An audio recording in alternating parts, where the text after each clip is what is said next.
Look at this image carefully. What do you see? You can notice a very long stretch with no pink multipliers appearing. And then finally, at the top, you can see some pinks showing up. Before we continue, make sure you subscribe to this channel.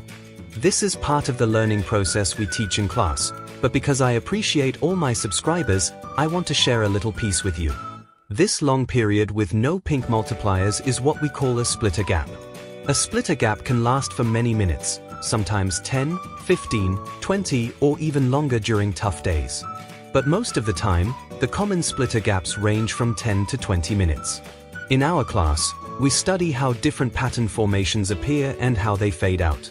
Understanding this is very important. It helps you know when to pause and when a new phase of the game is likely beginning. They decide how the arrangement will be, and that's why it's important to understand what a splitter gap means in the movement of the graph. Once you identify a splitter gap, you simply observe how the next formation behaves. Inside the learning community, we focus on a topic called pattern mastering. This is not about guaranteeing any results, it's about studying how different formations appear and understanding the behavior of the graph more clearly. By practicing pattern awareness, you start to recognize similar movements, and this helps you follow the flow more confidently and avoid random decisions. The idea is to train your mind to observe, understand, and react responsibly based on what you're learning. After a splitter gap ends, a new pattern of pink multipliers usually forms. These pink patterns often have timing ranges, maybe 4 to 5 minutes, sometimes shorter, sometimes longer. They can come in different styles, double pinks, tight clusters, or wider spacing. The system arranges them in its own way.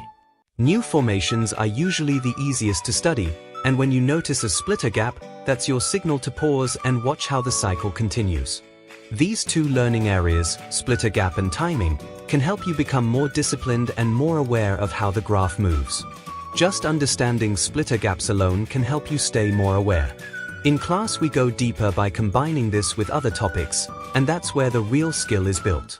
Just like in school, you combine different subjects to pass your exams. Here we combine different observations to improve your timing and discipline. So don't ignore this topic. Splitter gaps help you conserve energy, stay patient, and understand when the game is entering a new phase. And remember, where you see pink multipliers appearing in groups, you often see stronger movements in the game as well.